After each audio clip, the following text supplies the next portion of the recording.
البرايا شايق التجاني طبيبي قريب هل سقامي تسمع يقابلني يوم المقفل. Donc ça, c'est de très bons conseils qu'il nous a donnés ici. Il nous a donné l'histoire de Mam Astou Diankha, qui est la mère de Cheikh Ibrahim Niass. Il était pris par le temps. Mais il a montré que elle avait des coépouses. On a arraché la chèvre. On l'a arraché la chèvre pour remettre à sa coépouse. On ne revient pas sur l'histoire. Elle a accepté. Un autre jour, elle a vu de la viande. Elle a pris sa pagne, les pagnes baoulées, les pagnes tissées qui étaient très valeureux. Elle n'avait pas de l'argent. Elle est allée donner ça au boucher pour que celui-là puisse lui donner de la viande. Tellement que la viande était jolie. Il dit, cette viande-là, personne ne mérite de manger ça, que c'est mon mari. Et il n'y avait pas de réfrigérateur. Elle vient, elle prépare, elle dit qu'elle ne sait pas son tour. Si elle a fini de préparer, elle va donner à sa coépouse. Sa coépouse va remettre à son mari. Lorsque la viande a bouilli, ça sentit, la coépouse s'est fâchée, elle est allée attaquer le mari. Dire qu'on sait que c'est Astou que tu aimes plus que toutes les femmes, mais même si tu as eu de la viande, même si ce n'est pas son tour, c'est à elle que tu donnes la viande. Mme Abdullah dit où est la viande, elle dit qu'elle est en train de préparer. Mme El Hadj Abdullah appelle Astou, elle dit où est la marmite, elle dit amène la marmite, elle a ramené, elle dit donne ça à ta coépouse. Elle a remis la marmite à sa coépouse, elle n'a pas donné une seule parole. Si c'était aujourd'hui, tout le quartier allait venir ce jour. Mais c'est les grandes dames qui mettent les grands hommes au monde.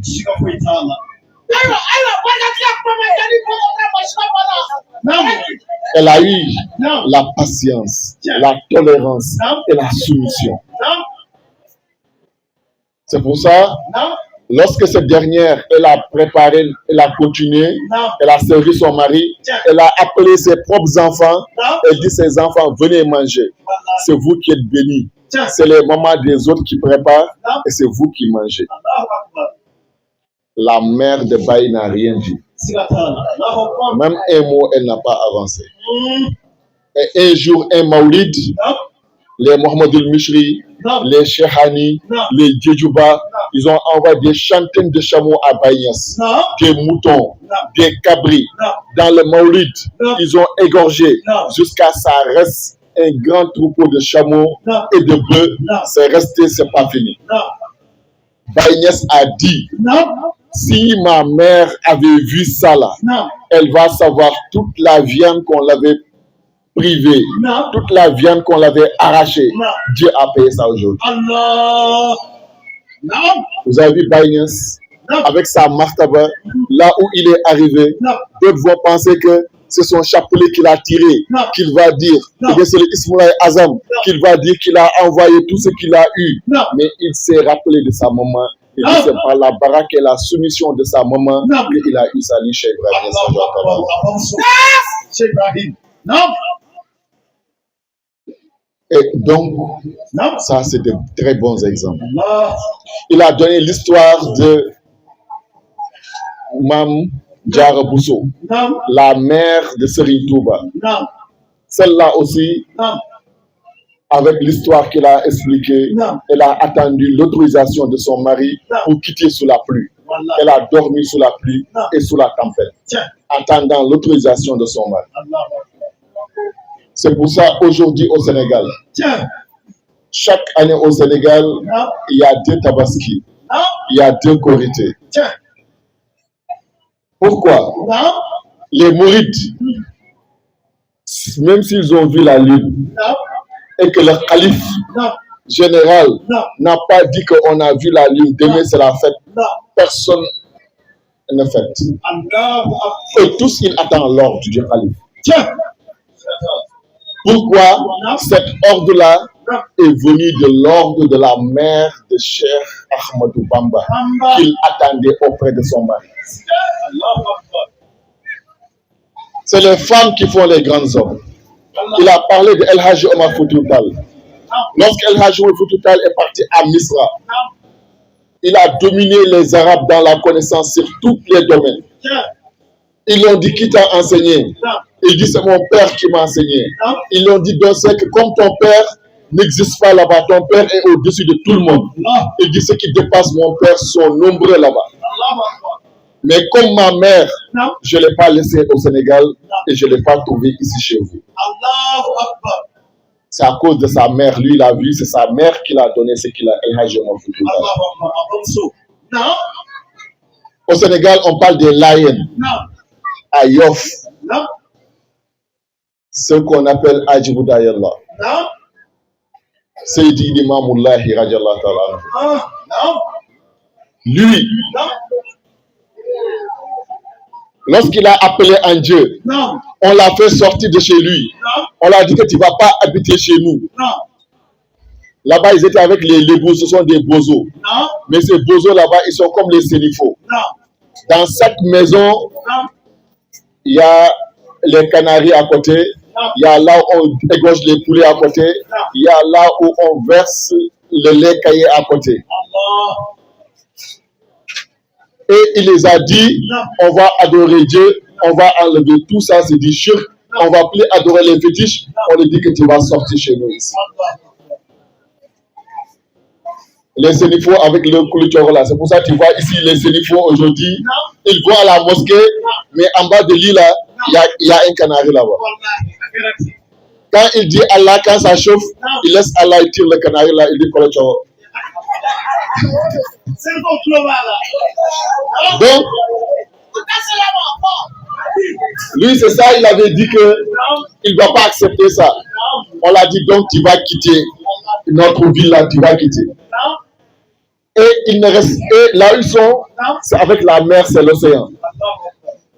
Partout il va, on lui dit ici c'est nos champs, tu ne vas pas habiter ici. Il dit demain, on va déménager. On va aller habiter dans la mer. La nuit arrive, tout le monde le suit. Il prend sa canne, il tape dans la mer, il dit la mer, recule par l'ordre de ton Seigneur et tu me donnes ma cité que Dieu m'a promis. Cette nuit-là, Dakar, personne n'a dormi. Tout le monde a entendu la mer battre. La mer battre, c'est vague. La mer a reculé quelque chose qui vaut quelque chose de 20 km derrière. C'est pour ça, quand tu vas à Yoff Layène, le sable est tout blanc, tout fin, tout lisse. C'est vers là-bas que Tchano Amandiaï habite aujourd'hui. Lui, qu'est-ce qu'il a donné ça? Qu'est-ce qu'il a fait? Est-ce que la mer s'est soumise à lui? Tout le monde le dit que ce que tu as eu, et que Saint n'a jamais eu ça. Aucun wali n'a jamais eu ça. C'est toi seul qui as parlé avec la mer et que la mer a fait ça. Quel ismou, quel secret, quel martaba qui t'a donné ça? Il dit non. Ce secret-là, je l'ai eu le jour. Lui, sa maman, elle s'était pris de volonté. Chaque tabaski, c'est elle qui donnait le mouton de tabaski à son mari. Donc, elle élevait chaque tabaski, elle achetait un mouton pour élever pour le tabaski prochain. Et un jour, le mouton est parti dans la marigot et il y a un crocodile qui a pris le bélier en train de partir avec ça. Lorsqu'on l'a appelé, on a dit que le bélier est en train de partir avec ton mouton. Elle a enlevé ses habits lourds là. Elle a couru et s'est jetée dans l'eau là. Elle s'est battue avec la crocodile jusqu'à ce qu'elle a arraché le bélier. Elle est ressortie avec ça. Elle dit c'est avec un autre, mais pas ce que j'ai promis à mon mari pour faire son tabaski. Je l'ai déjà montré ça et que toi la crocodile tu vas prendre ça. Le fait qu'elle s'est battue dans l'eau, Jusqu'à elle a donné sa vie dans l'eau pour pouvoir arracher le bélier qu'elle a donné à son mari. Il dit que c'est par la baraque de ça que Dieu a mis l'eau à sa soumission, lui et le Seydi Limamou Moulaye. Tout ordre qu'il donne à l'eau, l'eau va se soumettre à lui parce que sa maman a travaillé pour son père dans l'eau. Vous voyez? C'est pour ça Maulana Cheikh Ibrahim Niass. Un jour, sa fille allait se marier. Il a dit sa fille, c'est une femme seulement qui peut jurer dans le Coran, mettre sa main sur la camille pour dire que là où je m'en vais, je vais aller accoucher un wali là-bas. Mes enfants seront des walis. Un homme ne peut pas donner ce garantie. C'est la femme seulement qui prend dans ce garantie. Car ça se trouve chez la femme. Ça se trouve dans sa soumission. Quand une femme devient saussure, elle accepte qu'on marche sur elle. Elle va mettre des chapeaux au monde. Elle va mettre celui pour qui on va enlever des saussures et on va attraper ces saussures au monde. Mais si elle devient chapeau, elle se met sur la tête de son mari. C'est elle qui est la chef. C'est elle qui commande. Les enfants qu'elle va mettre au monde seront des saussures. Partout ces enfants seront piétinés. Qu'Allah nous préserve de cela. Donc, je ne fais pas de conférence, je parle de ce qu'il a parlé. C'est ça que je suis en train de commenter. C'est sa conférence que je commente pour que les gens comprennent plus les détails. Il a dit qu'il y a 3 enfants. Il y a enfant de début de lit, enfant de milieu de lit et enfant de fin de lit.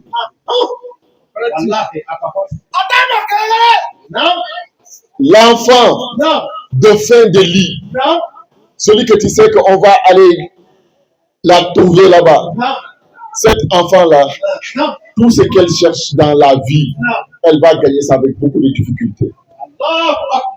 Et tout ce qu'elle ne va pas aller chercher, ça ne va pas venir le trouver. Il va aller chercher et il va se fatiguer avant de trouver. Mais l'enfant de milieu de lit, lui, toute sa vie, quand il se lève pour chercher, quand il fait un peu d'effort, ce qu'il cherche fait un peu d'effort et il va trouver. Mais quand c'est l'enfant de début de vie, c'est celui-là qui est le meilleur des enfants. C'est celui-là, il ne va pas chercher. Avant d'aller chercher même, ce qu'il va aller chercher, Dieu le trouve. Donc pour ça, ça dépend des moments. C'est pour ça, le couple, ça doit se faire dans la patience. A dit que le prophète sallallahu alayhi wa sallam jouait avec ses femmes. Et ça, c'est le mari qui doit faire preuve de miséricorde. On ne te dit pas ça, que tu es le chef de la famille et que toi, quand tu es dehors, tu joues avec tout le monde, tu ris avec tout le monde. Dès que tu arrives devant la porte de la maison, tu deviens le lion, tu deviens le chien méchant. Même les enfants ont peur de toi. Quand le papa est venu, tout le monde a peur. La maison devient comme cimetière. Tu penses que c'est ça qui est un homme fort? Ça c'est un homme faible. Un homme fort, c'est celui qui a la poitrine large. Celui qui sait supporter le monde. Celui qui sait pardonner. Celui qui fait donner. Donc, c'est ça le prophète sallallahu alayhi wa sallam vivait avec sa famille. Donc, je te demande cette rahma, cette miséricorde. Celui qui te dit, comme l'histoire de Seyna Omar qu'il a donné, qu'on a dit que toi, quand tu es dehors, tu es un lion, et quand tu rentres dans ta maison, tu deviens un agneau ou bien un chat. Il a montré les valeurs de la femme. Il dit celle-là, quand je porte de jolis habits, c'est elle. Quand mes habits sont propres, c'est elle. Quand ma maison est propre, c'est elle. Quand je mange une bonne nourriture, c'est elle. C'est elle qui porte les enfants pendant 9 mois. Et quand elle accouche dans la difficulté, entre vie et mort, quand l'enfant la naît, on prend le nom de l'enfant, on me donne, et elle, on la laisse. Elle a laissé son père, elle a laissé sa mère, elle est venue se confier à moi. Donc celle-là, si elle a de quoi à parler, je dois l'écouter. Et quand elle est fâchée, je le laisse se décharger en moi. Les maris, jouez avec vos femmes. Taquinez vos femmes. C'est ça qui rend la couple merveilleuse, et bonne et belle. Car le mariage, ce qui sort dans le mariage, pour faire un enfant, c'est quoi? C'est de l'eau. Et l'eau, elle refait toujours l'image de ce qui est en face d'elle. Vous voyez, quand tu portes des habits blancs, tu es bien habillé, tu t'arrêtes devant l'eau. C'est cette image-là que tu vas voir sur l'eau. Mais quand tu es mal habillé, tu t'arrêtes devant l'eau, c'est ça que tu vas voir devant l'eau. L'eau est un miroir. Quand tu es fâché et que tu regardes l'eau, tu vois que tu es vilain dans l'eau.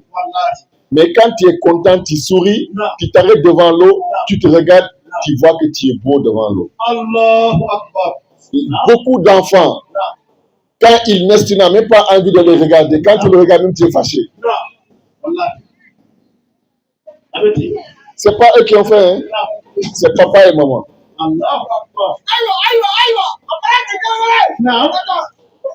Car si les cœurs sont fâchés, les visages sont serrés, et que vous faites des rapports, vous gagnez enfant dans ça, l'enfant là devient très vilain.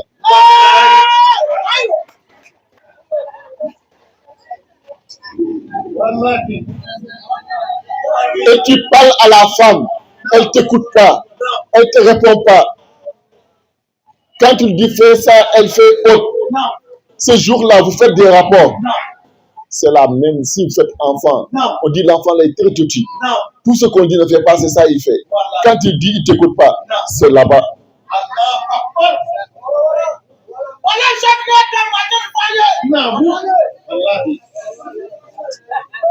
C'est pour ça, les Blancs, ils ont compris ça.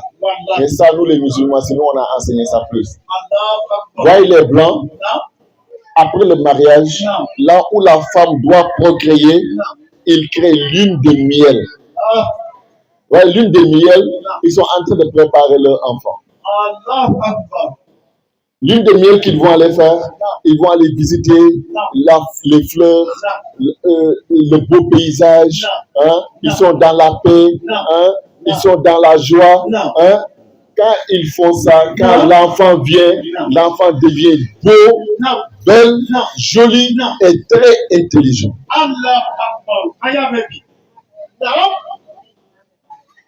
Donc, c'est un champ qu'on cultive et on doit préparer ce qu'on met dedans. Voilà, il y a des enfants. Quand tu déposes quelque chose, quand tu reviens, tu ne trouves pas ça là-bas.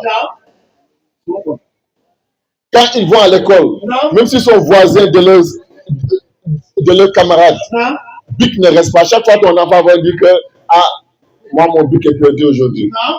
Tu vas acheter bic fatigué. Car il est avec un là. Même s'il a 10 bic dans son sac, s'il voit bic là, il faut y prendre. Il ne peut pas laisser. Qu'est-ce qu'il a fait? C'est la maman qui fouille la poche de son mari.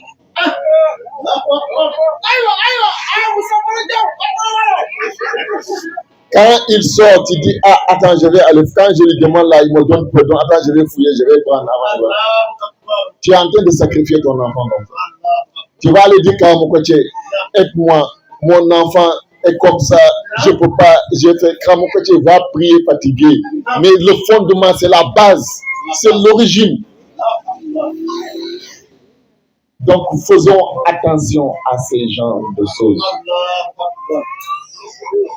C'est pour ça il a donné. Tout ça, c'est sa conférence et je suis en train de commenter. Moi, je n'ai rien fait. Il a dit Abdul Qadir Jailani.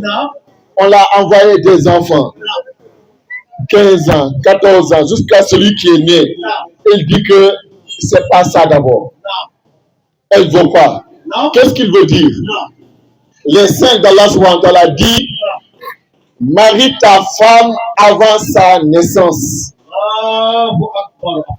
Comment tu vas marier ta femme avant sa naissance?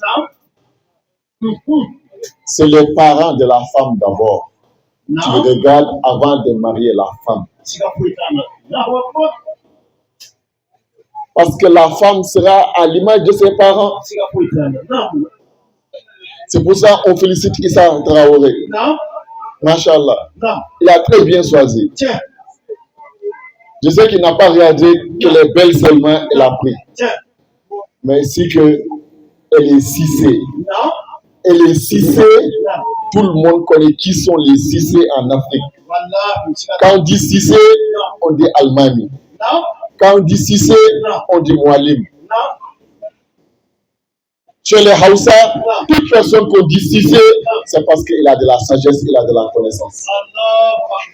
À Medina Baye, les imams, c'est les cissés. Donc, il a choisi la famille avant de choisir la personne. Et ça, c'est très important. Donc, on félicite la famille Cissé. Et on n'a pas été déçus aussi des Cissé. Et c'est ainsi, il a dit la femme, on doit la choisir avant la naissance de sa mère, c'est choisir les parents. Mais ça aussi, ça veut dire quoi? Oh, toi le mari, quand tu maries la femme, ce n'est pas la femme seulement, hein. Ce n'est plus monsieur et madame seulement. Hein. Quand tu maries la femme, il y a ta belle famille aussi. Quand tu respectes ta belle famille, quand tu honores tes beaux-parents, tes enfants auront de la baraka. Mais celui qui ne respecte pas sa belle famille, qui n'honore pas sa belle famille, c'est très difficile que ses enfants vont avoir de la baraka. Car ce qu'ils t'ont donné, tu ne peux pas acheter ça. Si tu veux acheter un chameau aujourd'hui, c'est combien ça va coûter? Si tu veux acheter un éléphant aujourd'hui, c'est combien ça peut coûter? On te donne un être humain. Est-ce que celui-là a l'argent pour l'acheter? Est-ce que celui-là de l'or peut acheter? Est-ce que celui-là, c'est diamant peut acheter ça? Cela, si ce n'est pas l'islam, si ce n'est pas être humain, Moroya, il ne peut pas prendre leur enfant et te donner. Donc cela, tu ne peux pas les payer. Tout ce que tu fais pour eux, la seule chose que tu peux faire, c'est les respecter et les honorer. Quand tu fais ça, Dieu va mettre la baraka dans ce monde. Mais quand ils pleurent dans ce mariage, quand tu ne le respectes pas, ce n'est pas bon pour la famille. Pour toi, la femme aussi, il a dit, tout ça c'est le conseil de Cheikh Sandin. Il dit, il y a des femmes, eux, ils se marient pour la famille du mari. Il y a d'autres, c'est pour les amis.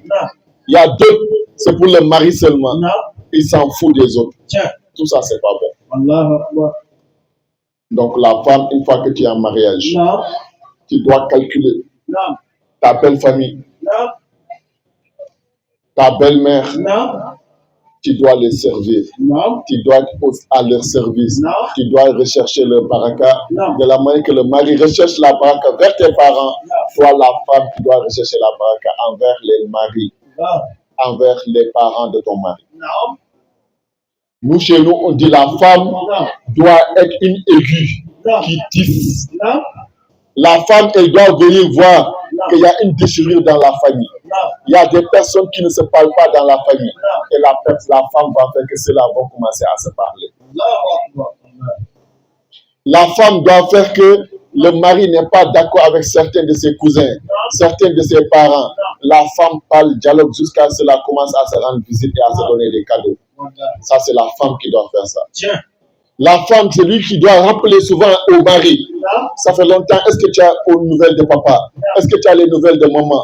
Allons les rendre visite. Ou bien on n'a qu'à les appeler. Ça, c'est le devoir de la femme. Donc la femme, le mariage est sur tes dos, la maison est sur ta famille, c'est ton devoir, c'est toi qui dois faire tout. Ce sont ces conseils-là que Cheikh Sandin vous a donnés. La femme doit se soumettre, mais le mari aussi doit être très indulgent envers la femme. C'est ça, là où je vais terminer. Vous voyez, il y a des personnes, et chaque fois, ils frappent leurs femmes. Ils injurient leurs femmes. On dit que c'est eux qui sont les hommes, qui sont les forts. Moi, une femme ne me manque pas de respect. Cela, ce sont les hommes faibles. Tu vois les Karamokotiers, les chers, C'est rare que tu entends bruit chez eux à la maison. Souvent, on demande quels sont les secrets. C'est la tolérance, c'est la patience et c'est l'endurance. Il n'y a pas un autre secret. Voyez, Haroun Rachid, il était un roi des musulmans. C'est avec ça que je vais terminer cette histoire. Il est l'heure de la prière. On va donner un conseil aux hommes. On a assez donné de conseils aux femmes. Haroun Rachid, il y a quelqu'un qui est allé lui dire, Haroun Rachid, demain c'est jour de la fête. Si on va à la prière, il faut donner conseil aux femmes. Vraiment, moi, ma femme, toutes les nuits, elle me frappe. Il faut donner des conseils pour qu'elle arrête de me frapper. Il faut lui dire les conseils qui sont dedans. Lorsqu'on a prié fini, l'imam a fait sa khutbah fini, son Asser al-Rachid dit j'ai besoin de vous. Je veux parler aux femmes. Aux femmes, respectez vos maris. Il a donné de très bons conseils aux maris, aux femmes, tel que Cheikh Sandeng a fait. Il a dit qu'il y a quelqu'un qui m'a dit que lui, sa femme, lui frappe tout le temps. Et ça, c'est mauvais, c'est pas un bon exemple pour une femme. Il a dit, je pense que c'est lui seul. Je veux savoir tout ce que les femmes frappent la nuit, n'ont qu'à se lever. Et tout le monde s'est levé. Haroun Rachid a attrapé sa bouche. Il dit Allahu Akbar, la ilaha illallah.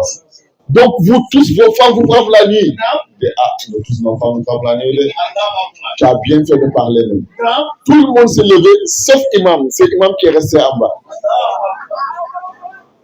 Et Haroun Rachid dit, Imam, mais toi, quel est ton secret? Toi, pourquoi on te frappe? Il dit, non, le coup que j'ai reçu hier, là, ça fait trop mal, c'est pour ça que je ne veux pas te lever. C'est mon tableau. Donc, c'est pour montrer pourquoi, c'est tout ce que la femme l'a dit. Blaguez vos femmes, jouez avec eux, ce n'est pas de la faiblesse. Le prophète sallam faisait des courses avec sa femme. Le prophète sallam faisait des jeux cache-cache avec sa femme. Le prophète disait à sa femme, bien, on va faire la lutte. On va voir qui est plus fort que l'autre. Ce n'est pas de la faiblesse. Aujourd'hui, quand on te voit dans la cuisine avec ta femme, tout le monde va dire, regarde ce qu'elle a intéressant. L'islam tolère. Ce que l'islam déteste le plus même, c'est le mensonge. Le prophète sallam a dit, un musulman ne ment pas. Mais il y a quelque part seulement où l'islam tolère le mensonge. C'est là où le mari et sa femme seuls sont sous le lit. Ils sont en train de causer. Là-bas, l'islam permet de dire certaines choses pour flatter l'autre. Et il tolère parce que en ce moment-là, l'islam vous compte comme des bébés. Vous êtes des enfants. Vous n'avez pas de péché. Mais n'exagérez pas. Les péchés qu'on a permis là-bas, la femme peut dire à son mari que moi, au moment que j'étais jeune, quand je fais Nyamokuji ou bien Bissap, dans tout quartier là, c'est mon Bissap là on buvait. Tout le monde venait acheter mon Bissap. Quand je fais Bissap là, non, c'est très doux. Et le mari aussi, il dit, moi c'est au moment que j'étais jeune, quand on va jouer au ballon, quand on fait les 4 poteaux, quand je prends le ballon, quand je dribble, quand je suis devant le gardien, quand je frappe, non, tout le monde regarde. Alors que Dieu même sait que quand on fait penalty, quand on met le ballon là devant lui, il n'y a pas de gardien dans le camp, quand il dit de frapper le ballon, là va aller là-bas. Mais en ce moment, on lui permet ça pour flatter sa demoiselle. Il faut jouer avec elle, il faut rire avec elle. Parce que si quelqu'un d'autre le fait à ta place, tu as fait quoi? Tu as te fâché. Donc tu n'acceptes pas que quelqu'un d'autre joue avec elle. Donc tu faut jouer avec elle. Parce que souvent elle a besoin de ça. Donc, ce sont ces conseils-là. Avec ces conseils-là, on va terminer. qu'Allah bénisse le mariage, Allah donne la bonne compréhension. Wal akhir dawana alhamdulillahi rabbil alamin.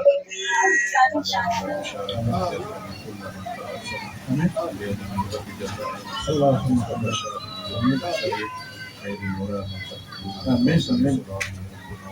آمين آمين آمين يا اللهم صل على سيدنا محمد الفاتح آمين والخاتم لما سبق ناصر الحق بالحق والهادي الى صراطك المستقيم وعلى اله حق قدره ومقداره العظيم سبحان ربك رب العزه عما يصفون وسلام في الدين وسلام في الدنيا وسلام في الاخره وسلام على المرسلين والحمد لله رب العالمين. صل على سيدنا محمد الفاتح لما أغلق والخاتم لما سبق سيدنا بالحق والهادي إلى صراطك المستقيم وعلى اللهم صل على سيدنا محمد الفاتح لما أغلق والخاتم لما سبق سيدنا بالحق والهادي إلى صراطك المستقيم وعلى قدر الجلال العظيم. اللهم صل على سيدنا محمد الفاتح لما أغلق والخاتم لما سبق سيدنا بالحق والهادي إلى صراطك المستقيم وعلى قدر الجلال العظيم. سبحان ربك رب العزة عما يصفون وسلام على المرسلين والحمد لله رب العالمين. Alhamdulillah, je vous personnes qui ont rendu cette assise comme nous sommes dans un lieu de cérémonie, ceux qui ont animé, Masha'Allah, cette cérémonie, qui sont les Zakir, Karamba Kone, le Prince Konaté, Masha'Allah, avec son ami Mohamed, qui sont venus. Et hier, on m'a annoncé qu'ils avaient beaucoup de programmes. Ils ne devaient même pas être là. Mais grâce à l'amour qu'ils ont à Cheikh Ibrahim Niasse, à Cheikh Al-Khaïri, à cette Jama, ils ont fait des sacrifices pour être avec nous ici. Et ils disent qu'ils viennent sans condition. On sait que dans les Walima, quand on veut faire appeler des artistes pour venir, il y a des conditions. Mais ils sont venus, ils disent sans condition. Ils viennent lillah, fillah, billah, ilallah. Si quelqu'un te fait du bien, il faut être reconnaissant aussi. Donc on les dit, on n'a pas oublié ce qu'ils ont fait.